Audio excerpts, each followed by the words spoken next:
perkenalkan terlebih dahulu narasumber kita.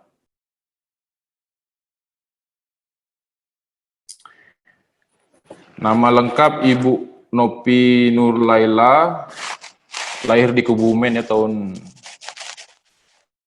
beberapa tahun silam. Kepakaran di bidang data scientist atau data mining ya di instansi kami LP3TK KPTK.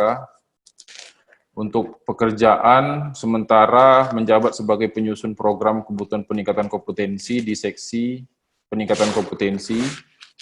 Langsung di bawah kepala seksi kami, Bapak Yopi Sofian yang sudah hadir hari ini. Sudah bekerja di LP3TK selama 5 tahun. Sebelumnya pernah mengajar di SMK 8 Malang ya, sebelum pindah ke Makassar.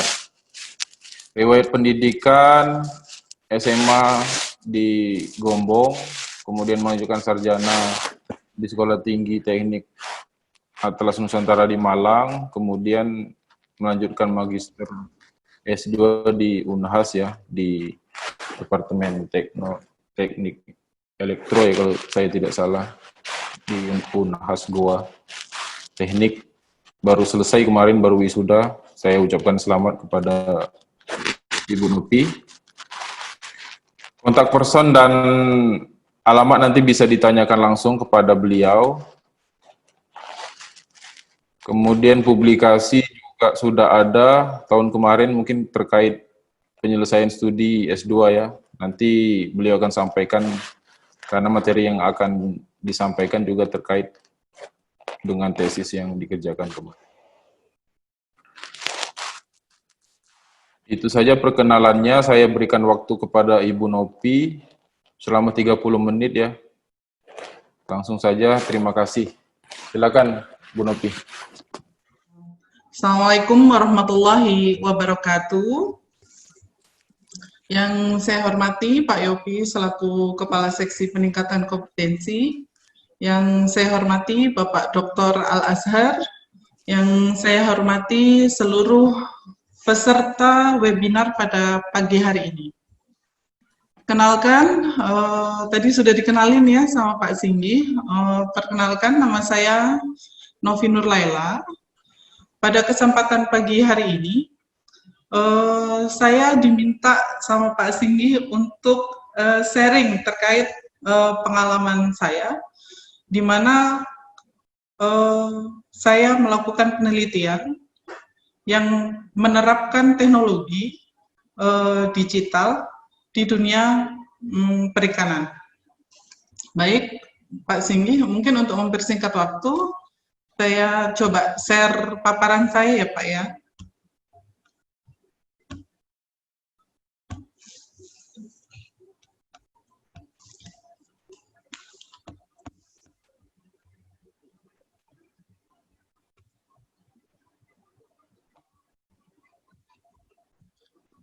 Saya akan mencoba sedikit menjelaskan bagaimana penelitian saya yang mencoba menerapkan Internet of Things dan fisik komputer di bidang perikanan. Apalagi seperti di era seperti ini, mungkin seperti yang disampaikan Pak Singgi tadi, kita sudah masuk di industri 4.0, di mana kita bisa menerapkan teknologi di berbagai bidang. Saya coba masuk ke Internet of Things. Kalau kita bahasa Indonesia kan, Internet of Things itu kan internet untuk segalanya. Nah, yang dimaksud segalanya ini yang seperti apa sih?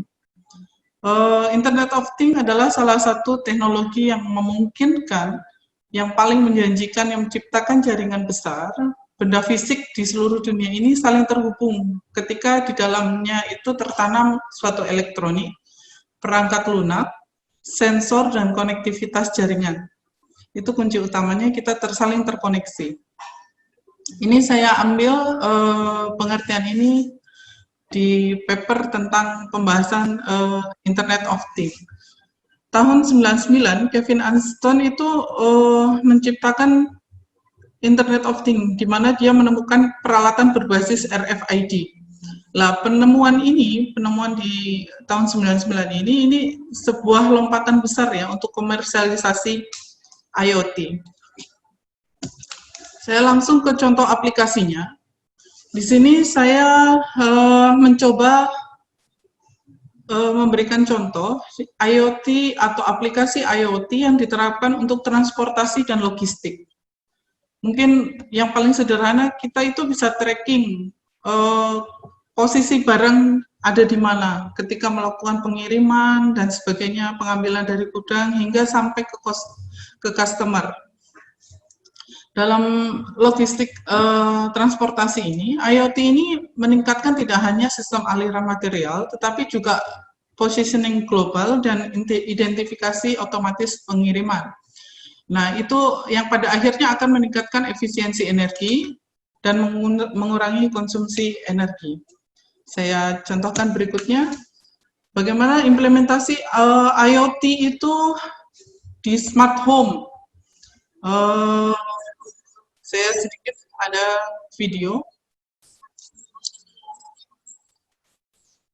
Ketika kita mau menyalakan lampu ya istilahnya, contoh sederhananya kan kita turn on, turn off saklar ya. Nah, dengan IoT ini, penerapan IoT ini, semua benda-benda yang ada di dalam rumah itu saling terhubung dan kita cukup mengontrolnya itu via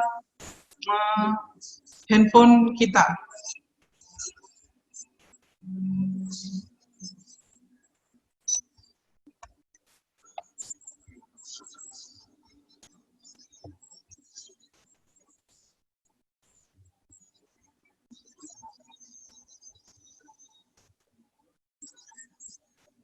Oke.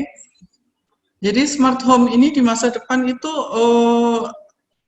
kayak memiliki kesadaran tersendiri ya di dalam apa yang akan terjadi di dalam gedung, sehingga dia berdampak pada 3 aspek, yaitu diantaranya penggunaan sumber daya, konsumsi energi, keamanan, dan kenyamanan. Jadi kita bisa nyalakan AC ketika kita mau pulang nih, supaya dingin nanti sampai rumah, kita cukup kontrol aja dari HP kita nyalakan AC, maka otomatis akan membuat kita nyaman ya, yang hal begitu. Selain itu ada IoT yang diterapkan di bidang kesehatan. Di sini ada gambar di mana kita itu atau kalau untuk kesehatan ini kan paling utamanya kontrol dan pencegahan ya Bapak Ibu. Jadi 2 tujuan utama perawatan kesehatan di masa depan. Jadi saat ini orang itu memiliki opsi untuk dilacak, dimonitor oleh spesialis atau dokter spesialis, bahkan jika pasien itu tidak berada di tempat yang sama antara si pasien dengan dokter tersebut. Nah, di situ semua data itu akan terekam, kemudian di cloud ya. Dari situ riwayat kesehatan itu bisa diakses atau bisa dilihat dari manapun. Ini kurang lebih untuk penerapan IoT. Tadi selain penerapan IoT, saya juga menggunakan fisik komputer. Fisik komputer yang saya gunakan di penelitian saya. Fisik komputer itu adalah salah satu bidang kecerdasan buatan yang melatih komputer untuk menafsirkan atau memahami dunia visual, baik dari berupa gambar, kamera, ataupun video. Nah, sedikit saya beri gambaran tentang fisik komputer, bagaimana dikatakan dia sebuah kecerdasan buatan untuk melihat sesuatu secara visual. Di sini saya sedikit beri gambaran ke Bapak Ibu, di mana video ini itu menjelaskan tentang di mana gambar ini sudah dilatih untuk mendeteksi yang mana sih yang dikatakan orang, yang mana sih yang dikatakan deteksi objek itu sebuah mobil, sebuah truk, atau hal lain ya, yang ini kita latih terlebih dahulu. Nah, ini salah satu fungsi dari fisik komputer ini. Jadi salah satu kecerdasan buatan di mana dia mengidentifikasikan sesuatu yang dilihat secara visual. Ketika kita manusia sebagai kita kan sudah hafal ya, oh mana itu, oh itu mobil, oh ini orang.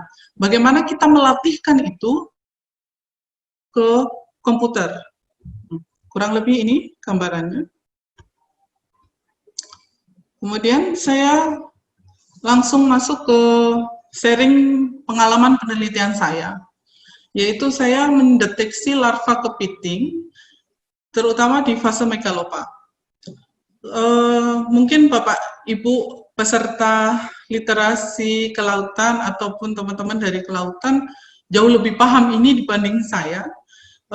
Jadi daur hidup kepiting itu kan meliputi telur, larva, terus habis itu ada pos larva, ada anakan dan dewasa. Nah, penelitian saya itu berada di area larva. Di area larva mulai dari zoea 1, zoea 2, zoea 3, zoea 4 hingga megalopa. Jadi dalam budidaya larva kepiting yang kemarin saya lakukan di BP3 Takalar itu ternyata di budidaya larva kepiting saya tahu ya di situ sekalipun larva itu berasal dari telur yang sama, ketika sudah ditaruh di kolam pembenihan ternyata ketidakseragaman pertumbuhan itu terjadi di larva ini.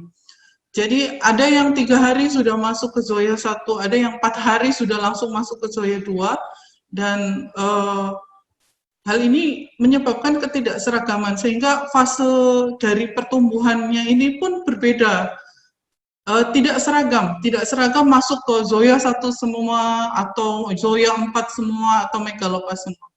Dan yang terjadi selain ketidakseragaman itu, ternyata di dalam larva itu juga sudah terjadi kanibalisme ya. Sudah terjadi kanibalisme ketika ada yang masih zoea 2, terus ternyata ada yang sudah megalopa, terutama megalopa karena di situ dia sudah punya capit kecil ya. Jadi modelnya dia kayak akhirnya terjadi kanibalisme di situ. Yang pada akhirnya mengakibatkan survival rate itu turun. Survival rate dari si larva itu turun. Nah, di sini saya mencoba mendeteksi larva yang sudah masuk megalopa. Jadi kan selama ini petani itu melakukan monitoring itu kan secara manual ya, sepengetahuan saya. Jadi dicek, oh sudah masuk, dicek satu, dilihat. Pengalaman saya kemarin di sana itu ternyata dilihat, oh masih zoea 2, oh masih zoea 3, dan itu harus dicek secara rutin. Ketika pengecekan itu terlewat misalkan, atau misalkan hari Sabtu, Minggu nggak sempat melihat, ternyata di hari itu sudah masuk ke megalopa. Sedangkan yang lain masih ada beberapa zoea, akhirnya si megalopa itu kayak nempel di zoeanya. Dan ini mungkin Bapak Ibu lebih paham ya dibanding saya cuma melihat aja kemarin secara langsung itu yang terjadi. Nah, untuk pertumbuhan zoea ini saya ambil referensinya dari Jocelyn Jose 2004 terkait seed production dan farming of blue swimmer crab. Saya langsung masuk ke sistem. Setelah melatar belakangi itu terjadinya ketidakseragaman pertumbuhan larva, adanya kanibalisme dan sebagainya. Di situ dirasa perlu untuk adanya sistem deteksi. Oh ini loh, mengingatkan petani atau petambak bahwa ini kolamnya nggak hanya satu ya Bapak Ibu, kolamnya itu kan banyak. Kolam 1 ternyata sudah masuk nih megalopa, atau kolam berapa yang sudah masuk megalopa, itu yang diinformasikan ke petani. Sebetulnya singkatnya seperti itu.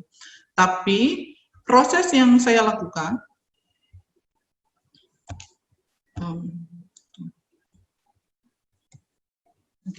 proses yang saya lakukan di sini, saya mengambil gambar terlebih dahulu. Tahapannya itu pasti mengambil gambar ya. Mengambil gambar terlebih dahulu, mengambil gambar si larva itu yang ada di bak, pemeliharaan larva. Kemudian di sini saya menggunakan Raspi. Raspi ini nanti yang akan bertugas mengirim data gambar. Jadi data yang sudah ada di gambar larva yang sudah diperoleh nanti akan dikirim oleh si Raspi ini ke server. Nah, di server itu dari proses Raspi ke server ini adanya teknologi IoT yang saya gunakan ya. Jadi pengiriman data, pengambilan gambar, si capturing itu, terus kemudian mengirimkan ke server. Data dari server itu nanti data gambar yang sudah masuk ke server itu nanti menggunakan CVC komputer yang saya jelaskan tadi, yang dikenalkan ini mana sih Zoya, mana Megalopa, dan seterusnya. Nanti apabila sudah terdeteksi adanya Megalopa ataupun continue ya, jadi pelaporan continue. Yang saya lakukan kemarin itu pelaporan continue. Jadi sekalipun belum terdeteksi Megalopa, dia selalu mengirim SMS ke petani ya. Paling tidak dalam satu hari itu ada 1 kali pengiriman. Jadi kolam pertama masih 0 Megalopa dan seterusnya. Saya jelaskan secara detail di sini. Pengambilan data gambar itu dilakukan secara real time, memanfaatkan IoT. Jadi gambar ini kan saya terus ya prosesnya. Jadi menggunakan kamera. Kamera itu saya pasang kurang lebih seperti yang terlihat di gambar.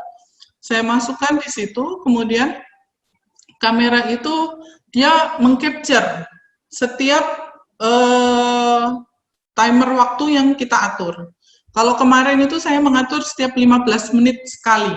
Jadi 15 menit sekali capture, kamera itu mengcapture, kemudian Raspi itu setelah memerintahkan si kamera untuk ngambil gambarnya, langsung mengirim datanya ke server. Yang pastinya ini Raspi ini sudah terkoneksi dengan internet, sehingga dia bisa mengirim data ke server. Oh ya, sedikit saya jelaskan, Raspi itu kurang lebih mungkin memberi gambaran kepada Bapak Ibu, Raspi itu seperti komputer lah, mirip komputer, tapi dia mikro komputer.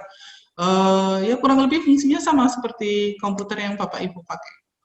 Nah, data gambar di sini ternyata kan gambar yang akan saya ambil itu kan bukan gambar yang diam ya Bapak Ibu, bukan gambar yang bentuk objeknya jelas, terus kemudian gambarnya diam yang bisa kita foto, kita ambil, sebetulnya tidak.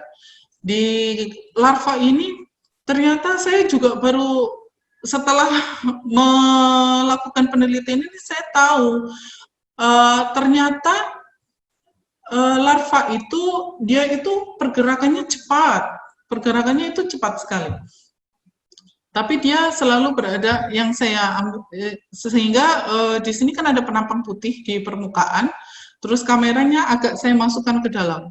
Noise-nya kan banyak ketika pengambilan gambar. Jadi waktu proses pengambilan gambar ini saya tidak melakukan hanya 1 kali putaran larva itu ya Bapak Ibu, dari mulai hari pertama sampai hari ke-10 tidak. Ternyata di sini saya juga trial error menggunakan kamera yang dapat mendukung itu. Awalnya kamera itu kan untuk mengambil objek kecil itu kan banyak ya, kamera makro. Cuma kalau yang kita gunakan itu kan sekali lagi kita ini perlu data yang dari kamera itu langsung bisa otomatis terkirim ke server, sehingga saya mencari kamera yang sekiranya kompatibel dengan kebutuhan tersebut, bisa mengambil gambar dengan pergerakan yang cepat, yang cukup cepat, terus kemudian bisa mengambil gambarnya fokus, kemudian berarti kan kita harus cek ya, kalau istilahnya mungkin berapa FPS-nya sih untuk ngambil gambar bergerak ini. Ini kita cek di situ. Terus kemudian data gambar ini harus si kamera ini juga harus mendukung pengiriman datanya itu tadi. Yang pastinya kamera yang kita gunakan itu memang banyak kamera yang mahal, yang bisa melihat objek kecil dengan sangat jelas, tapi kan kita di sini dituntut untuk efisiensi ya. Jadi bagaimana menggunakan teknologi ini yang tidak terlalu mahal tetapi memberikan manfaat yang besar. Nah, kurang lebih seperti itu. Jadi nanti untuk kameranya ini kemarin saya trial error itu mencoba menggunakan beberapa alternatif kamera. Ada 4 kamera yang saya coba. Mulai bahkan DSLR pun saya coba. DSLR itu dihubungkan ke Raspi ini. Ternyata dia kalau misalkan satu mode aja, kalau DSLR itu bisa terhubung ke komputer dengan kabel data itu, tetapi dia tidak bisa ngecas. Nah, itu kan kelemahan tersendiri ya. Jadi di DSLR ini tidak bisa untuk melihat atau mengambil gambar secara real time. Akhirnya setelah saya coba lagi, saya menggunakan kamera cam, saya menggunakan Logitech Brio. Yang di sini saya gunakan, saya setting sedemikian rupa, saya tata, saya letakkan di dalam akrilik, terus kemudian supaya tidak terpercik air ya, kan apalagi air garam yang gampang merusak peralatan elektronik. Nah, kurang lebih ini pengambilan data gambar yang saya lakukan, Bapak Ibu. Kemudian gambarnya ini saya peroleh kurang lebih seperti yang ada di sini. Gambar yang saya tampilkan ini, Bapak Ibu, di situ ada megalopa. Gambarnya kan sangat tipis ya, tipis sekali. Ya, yang membedakan antara mana sih objek itu dan yang mana yang bukan objek Zoya. Mungkin noise berupa kotoran seperti pakan dan sebagainya kan di situ. Nah, di sini saya melakukan proses dari gambar yang sudah saya ambil tadi, kemudian,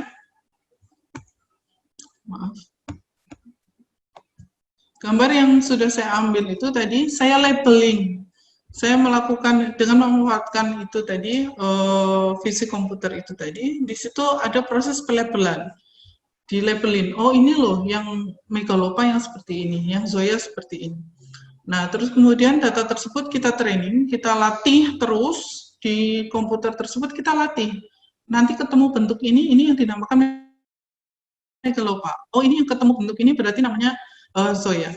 Kalau kita lihat secara dengan kasat mata, memang kita bisa melihat kalau ini bentuknya berbeda. Kalau misalkan Zoya itu kan dia agak masih agak kayak berbentuk setengah lingkaran ya. Tapi kalau megalopa kan karena dia udah punya capit, jadi kayak kepiting tapi udah kayak kepiting tapi dia masih punya ekor sedikit. Nah, di sini ini yang saya latihkan. Cuma kalau misalkan komputer ini kan dia hanya bisa melihat titik itu ya. Jadi kalau misalkan terlalu itu jadi deteksinya dikira Zoya dan sebagainya. Makanya kita perlu training, kita perlu latih terus. Terus kemudian sampai kita dapat suatu pemodelan. Suatu pemodelan di sini, oh berarti kalau terdeteksi dengan luasan area sekian, maka itu yang dinamakan dengan megalopa. Dengan luasan area yang diameter sekian, maka itu yang dinamakan Zoya. Itu kurang lebih. Sehingga menghasilkan prediksi dan deteksi. Di sini saya setelah melakukan proses pelabelan, training, terus pemodelan, hingga akhirnya menghasilkan suatu model itu tadi, saya ujikan ke gambar lain, dan di situ terdeteksi. Jadi yang pink ini, yang dilihat di depan Bapak Ibu, yang warna pink ini yang dinamakan dengan Zoya. Terus kemudian yang yang hijau ini yang megalopa ya. Akhirnya ketemu, oh ini loh sudah terdeteksi, ini megalopa, ini Zoya. Tapi tetap aja pasti ada sedikit atau ada masih yang belum terdeteksi apabila gambar yang kita peroleh blur kan. Blur itu kan istilahnya kayak semacam bayangan yang akhirnya tidak terdeteksi apakah itu megalopa ataukah itu Zoya. Nah, terus kemudian setelah proses tadi sudah diperoleh, sudah ada modelnya, sudah ditahu, jadi gambar yang tadi sebelumnya sudah dikirim ke server, kemudian diolah. Sudah ada modelnya nih, oh dicocokin sama pengolahan sebelumnya, kemudian untuk terdeteksi apakah dia megalopa ataukah dia ataukah dia Megalopa, ataukah dia Zoya. Yang saya lakukan pengiriman tadi, seperti yang saya ceritakan di depan, bahwa sekalipun ada dan tidak ada, itu selalu melaporkan. Pada kolom 1 ada 0 Megalopa dan sebagainya. Ini kebetulan yang saya screen ini masih belum terdeteksi waktu itu. Di sini saya menggunakan ini berupa notifikasinya itu berupa SMS ke petani ya. Nah, selain itu Bapak Ibu, penelitian ini kalau untuk saya kan tadi pemanfaatan IoT ya Pak, Bu, untuk IoT itu terus untuk mengambil gambar, mengirim, terus gambar yang sudah dikirim kemudian diolah dengan menggunakan fisik komputer, terdeteksi, selesai. Sampai di pengiriman ke petani. Oh, ini sudah masuk Megalopa, oh ini belum, dan seterusnya. Di kolam mana yang sudah terdeteksi. Itu sistem yang saya lakukan kemarin itu sampai di situ. Nah, kebetulan waktu kemarin saya melakukan penelitian ini saya berpartner dengan teman. Teman ini melakukan sistem monitoring pengendalian kualitas air. Nah, dia di IoT-nya. Jadi kalau Bapak Ibu lihat di samping itu jadi ada kamera saya dengan sistem yang berbeda hanya untuk mendeteksi, tapi ada sistem teman yang kebetulan sama-sama melakukan penelitian. Dia monitoring tapi sekaligus pengendalian. Jadi si IoT ini tidak hanya untuk controlling aja, tapi dia juga untuk decision decision maker ya, kayak pembuat keputusan treatment apa nih yang akan dilakukan. Jadi yang dilakukan di penelitian ini itu ditaruh beberapa sensor, mulai dari sensor salinitas, sensor pH, kemudian sensor suhu, yang kemudian data itu nanti akan dikirim juga ke cloud, terus diakses. Dapat diakses itu bisa via website dan via handphone ya, sudah bisa dilihat. Tapi petani itu tidak hanya menerima laporan, tapi di sistem monitoring dan pengendalian kualitas ini, dia langsung otomatis, udah langsung jadi otomatis. Makanya di sini sudah ada penggunaan Arduino untuk melakukan otomatisasi itu. Yang dilakukan kemarin, jadi kalau kita lihat di slide ini, temperatur suhu yang digunakan untuk pembibitan larva itu kan antara 29 sampai 30 derajat Celcius. Nah, apabila suhu, misalkan suhu itu berada karena udaranya sangat panas misalkan, dia suhunya ada di 32 derajat Celcius. Petani itu tadi kan istilahnya dapat laporan ya, monitoring, oh suhu sekian, jam sekian suhu 32 derajat. Nah, di sistem IoT yang sudah diterapkan di penelitian yang kemarin itu juga dia langsung mengendalikan. Ketika suhu di atas 30 derajat, berarti kan perlu diturunkan suhunya. Sehingga dia langsung menyalakan si chiller ya, kalau mungkin Bapak Ibu pernah dengar kalau di kulkas itu kan untuk mendinginkan itu kan ada alat ya namanya chiller untuk mendinginin. Jadi chillernya otomatis kayak aktif. Nah, ketika 30 lebih maka chillernya aktif untuk melakukan proses pendinginan kolam tersebut. Nanti ketika sudah di target di antara 29 atau 30 derajat maka chiller itu otomatis mati. Sama dengan hal yang dilakukan ketika suhu terlalu rendah. Kalau suhu terlalu rendah misalkan hanya 20 pagi hari misalkan, atau karena hujan dan sebagainya, suhu terlalu rendah di antara 27 misalkan, berarti otomatis nanti heater yang biasa Bapak Ibu gunakan lah ya, kalau misalkan mau membuat air mendidih itu kan ada yang kayak pemanas itu, jadi di heater itu otomatis menyala sampai dia ketemu suhu di antara rentang 29 sampai 30 derajat. Ini yang dilakukan kemarin teman yang sama-sama melakukan penelitian. Nah, pada akhirnya sistem monitoring ini, pengendalian kualitas air ini juga nanti akhirnya pada endingnya itu tetap untuk memaksimalkan survival rate ya, atau survival rate dari pertumbuhan larva tersebut. Nah, sama. Jadi kita match. Jadi ketika alat ini diterapkan, ada satu bug yang sudah menggunakan itu, satu bug lain belum.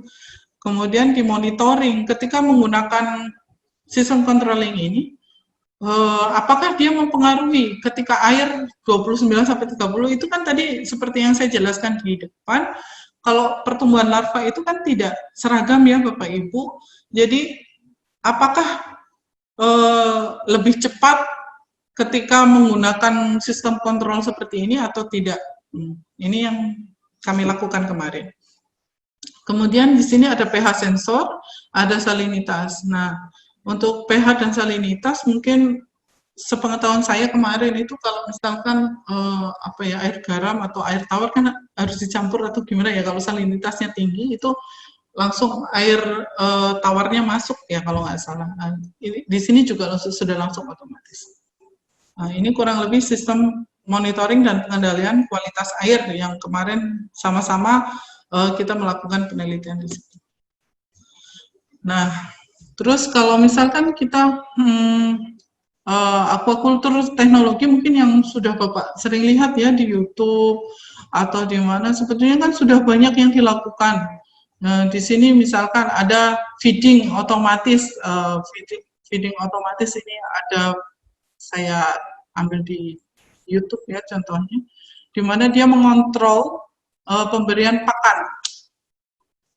pakan. Kan ada kadang mungkin yang harus diberikan 1 jam sekali atau 3 jam sekali. Nah, ini controllingnya lewat handphone. Dan ini komersialnya sudah banyak juga.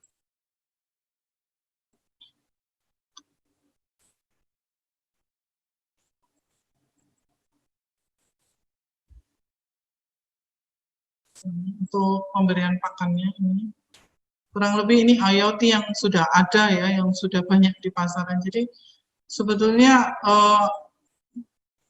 di aquaculture ini, jadi teknologi ini juga sudah banyak yang memanfaatkan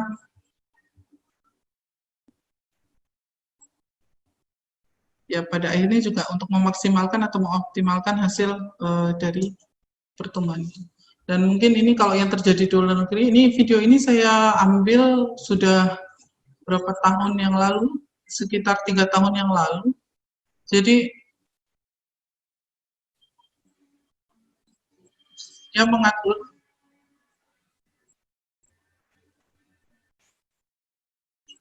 ras teknologi.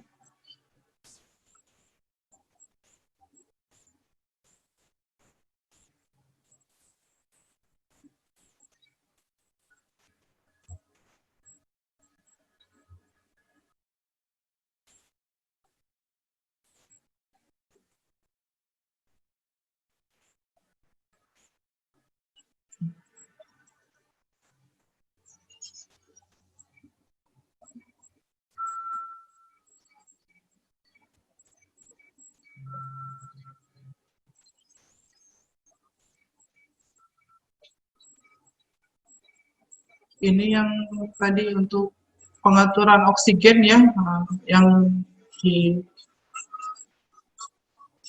tadi kan di penelitian yang sebelumnya belum ada untuk yang oksigennya. Yang kami lakukan belum, jadi cukup masih di suhu, otomatisasi suhu dan pengaturan salinitas. Pada prinsipnya teknologi ini sangat membantu ya, sangat membantu kita mengontrol semua hal yang tadinya hanya dapat membantu manusia, tapi menurut saya masih teknologi yang kami gunakan kemarin itu belum menggantikan sepenuhnya. Jadi masih pasti banyak miss-nya atau masih ada yang perlu disempurnakan. Nah, ini ada sedikit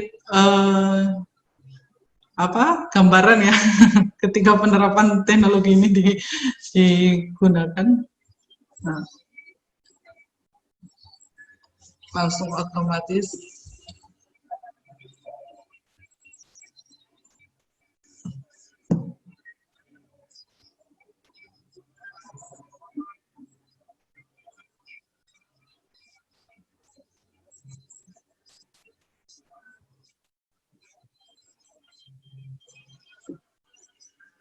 Nah, ketika dia sakit gigi, terus kemudian dia pulang, ternyata tidak terdeteksi lagi.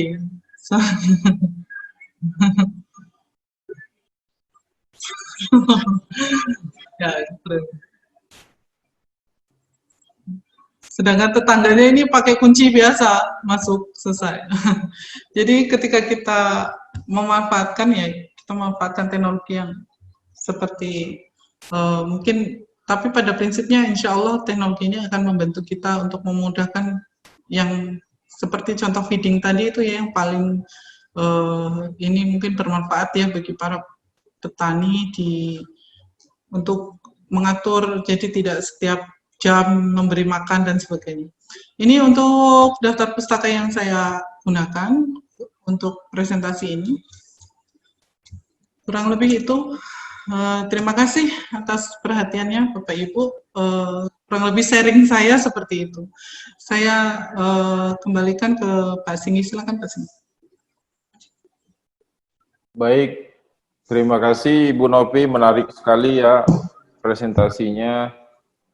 Jadi Bu Nopi ini basicnya dari ilmu komputer atau informatika ya, mencoba membantu di bidang perikanan dan kelautan. Nah ini sangat jarang istilahnya ya, mungkin saya temui lah, nggak tahu kalau di luar.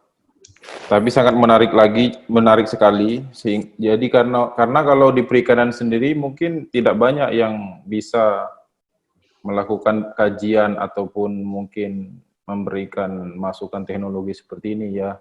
Kalau bukan dari bidang perikanan, pasti dari teman-teman kita dari multidisipliner lain ya, dari elektro, dari informatika, dari mungkin bidang lain mungkin yang bisa memberikan ilmu-ilmu terapan yang sangat berguna dan bermanfaat di bidang perikanan dan kelautan.